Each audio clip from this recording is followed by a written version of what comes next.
Shalom. I would like as an introduction to talk about Kabbalah. In better terms, what is Kabbalah? What does it talk about?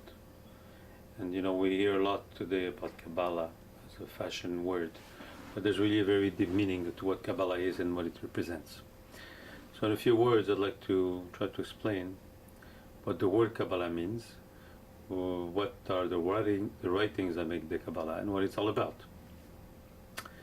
So Kabbalah comes from the Hebrew word lekabel, which means to receive. It's a science that somebody receives when he is ready to receive it. It is not a science or knowledge that somebody can just go and grab and get for himself. He has to be ready to be able to receive it and also to hold it. Kabbalah is the esoteric meaning of the Torah. In the Jewish religion, we have the Torah, which is the Bible, and the Bible is made up of different stories.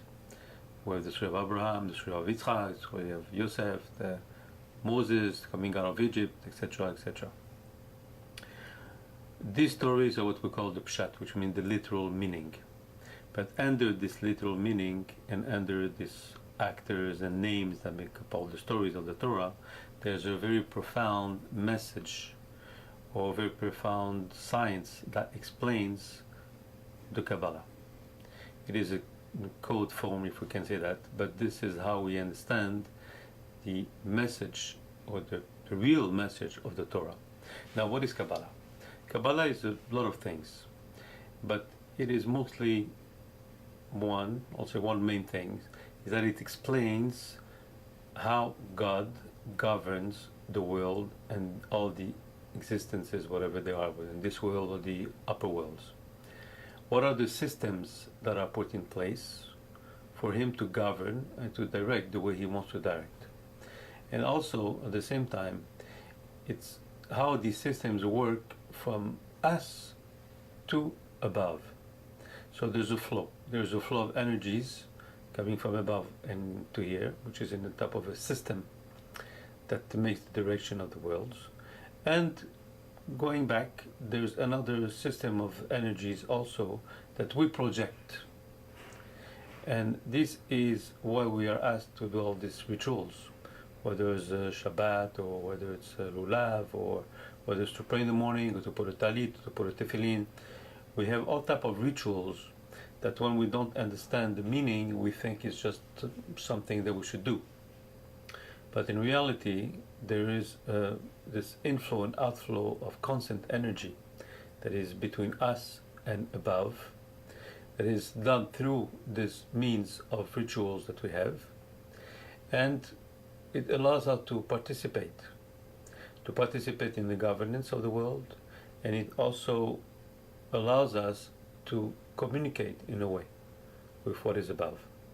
So this what Kabbalah explains the system, makes us understand how it works, how we participate, what are all this, we call it system, we can call them different words, but in the exact Hebrew world would be the Sefirot or the Parsufim.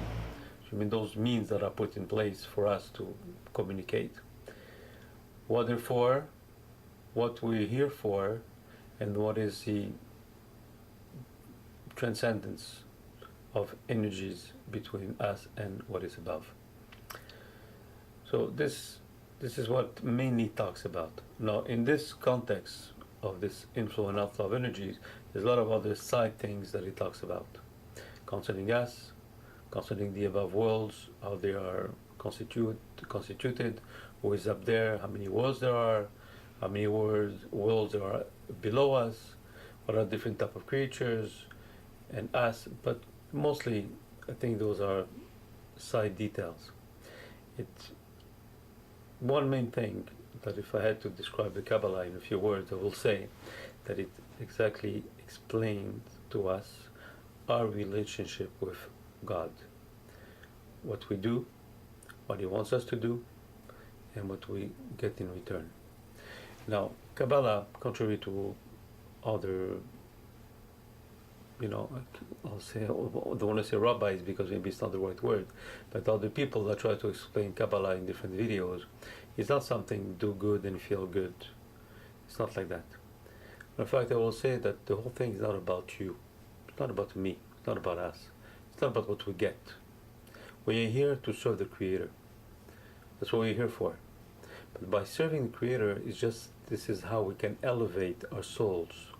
And once we do elevate our souls and we try to communicate and can, in a way, connect with what it's about, then of course we find this happiness and this serenity and this well-being that we should all feel. But it should not be approached as, what am I going to get from this? What is it for me? Because that's not the right way. That's why it's called Kabbalah. It's not what you get because you want to get, it's what you're going to receive. What you're going to receive is not what you're going to ask for. It's what comes by elevating yourself, ourselves. And by elevating and communicating, of course, then we find this inner happiness by serving the Creator the way we should. So this is what Kabbalah talks about. Now there's of course a lot of details to this. But I think at first we have to know and accept what Kabbalah is going to teach us. Because if we are looking for something else, then maybe it's not the right path. It's not the right type of Kabbalah we want to learn. In the future lessons, I'll try to go a bit more in details and try to cover more of what exactly is Kabbalah. Shalom.